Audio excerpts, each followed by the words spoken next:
everybody, in this video I have a mixed media art journal process to share with you. This is my first project with my September kit from Thompson's Craft Supplies.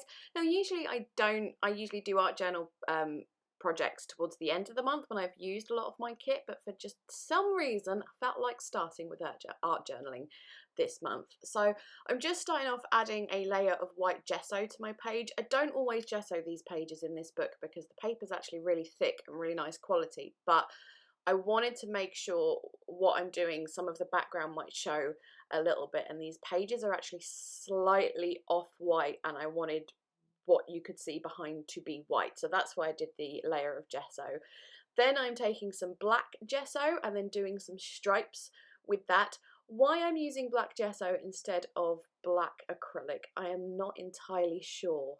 I mean, it might be due to the fact that the other paint I'm going to use is really textured and black gesso is more, it's got a slight texture to it compared to black acrylic, but I feel like that's just something I've come up with in hindsight. I don't think I was thinking about that at the time.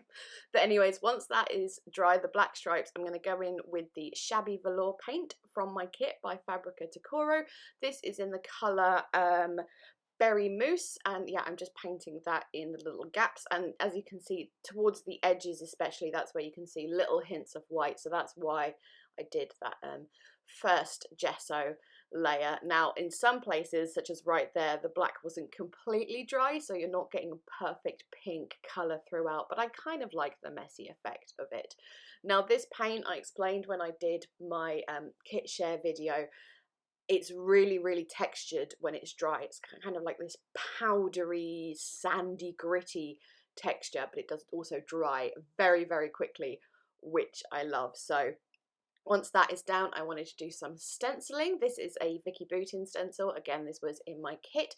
I started off, I thought I was going to use some modelling paste, but then I thought the paper texture paste by Prima would A, look better, and it's whiter than modelling paste. That first circle that I stenciled, I don't know if I used too much paper paste or if I just wasn't holding the stencil down firmly enough, because it didn't stencil very well. It's kind of a big blobby mush, but with all the others I held the stencil down like really firmly and used slightly less of the paste, and that worked much better. So I'm going to set that aside for a few minutes to dry, just because that paper texture paste does take a while to dry even with the heat tool, so I always find it good if you can just leave it for half an hour and then finish off with the heat tool. Seems to work like the best way of drying it. So while waiting for that, I grabbed the paper pad I got in this month's kit. It is a Friday the 13th, except it's not Friday the 13th. Well, it is translated that way, but it's in Polish and I can't pronounce Polish. It's a very difficult language. But I'm grabbing this paper, and this is kind of the one that inspired this layout, the black and white stripes. It's kind of what I was sort of emulating with the pink and black stripes in my spread, but I then ripped around those areas with the flowers, just really careful ripping. I suppose you could almost call it fussy ripping instead of fussy cutting. So I've got those ready, and then I want to stamp on straight onto that, and I thought I would emboss it just because I needed something that was going to show up on both the black and the white, so I'm going to emboss that with gold. I was just there adding some more like the refill ink stuff to my embossing pad because it's getting a bit dry. I know the instructions say that you're supposed to like wash the pad first and then add the refill stuff, but ain't nobody got time for that, so that's what I was doing, in case you were wondering. So add Paper Mania gold embossing powder to that, and then just setting and drying and melting the embossing powder, and I'm going to bring that back at some point soon. Here I was just sort of figuring out where to put those pieces that I ripped. I re-ripped them a little bit because the way that I'd ripped them, they were very much corner pieces, so I sort of redid them so I didn't have to put them in the corners. Went around the edges of those with Distress Oxide ink in Picked Raspberry just so they would stand out a little bit, still using a pink colour but a brighter pink that's in the background. Doing the same to my little embossed bird stampy thing. That's an AB Studio stamp, by the way. And then I wanted to include some of like the thready and ribbon bits that Louise sent, so I've like bundled up some of that gold metallic thread. I'm also going to use some of the black sort of leafy ribbon as well, but just sticking down those paper bits with some 3D gloss gel. I think had I just used acrylic in the background, then I could have got away with using, say, tacky glue to stick the paper down, but because both the gesso and that Fabrica Takuru paint are so textured, I don't think tacky glue would have worked. I think gloss gel or gel medium in any form would have been, you know, necessary. So as I stick those down, I've got like the little bundles of thread underneath, so they're kind of loose, but they're stuck down a little bit in a few places like that. Just very messy, and just getting those hints of gold just sort of poking up in places. And then I'm just going to cut a few of these sort of leafy ribbony bits, kind of looking like little vines, I suppose, sort of climbing up the page. These were quite hard to stick down, actually, just because they're kind of fiddly and you're not quite sure what side of the leaf is gonna end up being on the back, if that makes any sense. So that's what I'm doing there, just figuring out how exactly to stick them down. And then once those are down, I'm trying to think what I did next. Oh, I went through, I've got a big box of random ephemera, you know, like stuff that you've received in Happy Mail, stuff that you've picked up on swap tables, or leftovers from bigger packs of ephemera.